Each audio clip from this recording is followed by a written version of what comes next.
See, I think like about a week ago, we got new neighbors. And I was just so fortunate to have the noisiest neighbors of all time.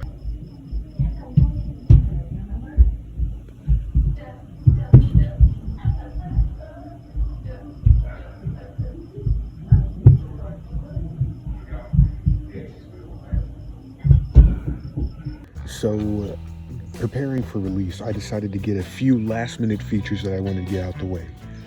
So, I had this idea of having tapes around the place, videotapes, like in so many other games. This is a very original idea for me, at least. Instead of like going to a designated video recorder or tape whatever the hell. Instead, you're going to use a TV to play the tapes because they're going to be kind of like VHS tapes. I'm not going to say VHS in the game because I don't want to get sued. I also have this idea for candles, where these candles will be things that if you have a thermal flashlight, it'll light up the candles and provide light, which I think is a really good idea since the game is still very dark. It really help in providing a better experience for the player.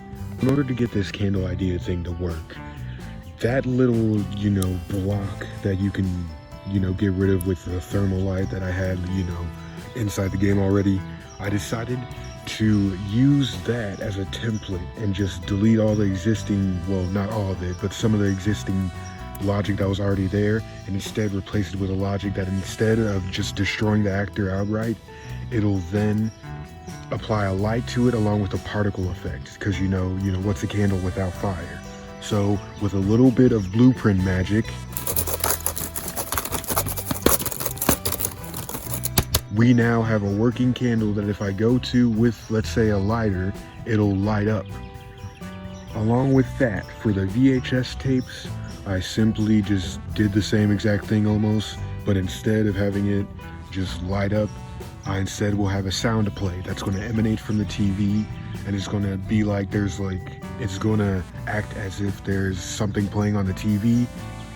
The professional unprofessional is here to stay, all right? I may be gone for a while, but I'm still here. I'm still, preparing behind the scenes. It's hard to work on videos and game development at the same time. As a game developer, there are many ways you could go about releasing your game. You could just drop it randomly like Scott Cawthon.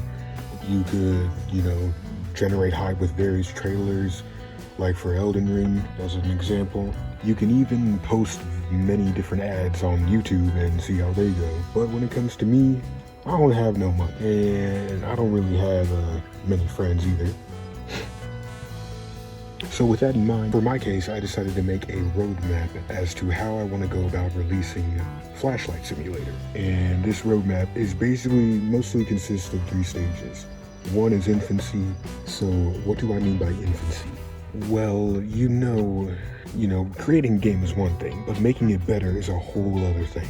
So in order to truly understand how I could make my game better, I'll need to, communicate with anyone who's playing my game, because I've played my game more than anyone who's probably going to play this game is going to combine. I don't really have an open mind, so I need more people with open minds in order to truly gauge how fun the game is, if it's scary or not, and what people really think of it. Now, this current build that the game is in it's going to be buggy, all right? It's like in alpha.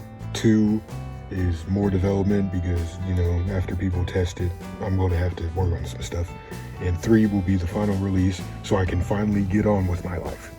And if you would like to participate in those forums that I just mentioned, they are in below. They are in below of this video. And of course, as a creator, I'll need to be mindful that criticism is sometimes, not that nice. But at the same time, any knowledge is good knowledge, and any genuinely useful advice you could provide to me, I will most likely use in the future to come and in my current state. So any feedback would be greatly appreciated, even if it's mean, because even though I'm sensitive, I won't turn my head away from those types of comments.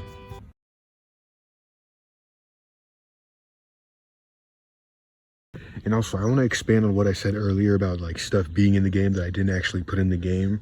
There's been a lot more of that. There was like a room with a door that was locked up behind a couple of concentrated activators that I didn't put there. in the first level of the game. And then it has these two like weird, I guess, mannequins. I don't know how to describe them. I don't know. They're not enemy I put in the game, but they're there, and I don't know what's up with them. They're kind of creepy, but I just went with it since it goes with the whole horror aesthetic of the game. Maybe I like accidentally made this thing open source or something. I don't know, but that's something I'll figure out later.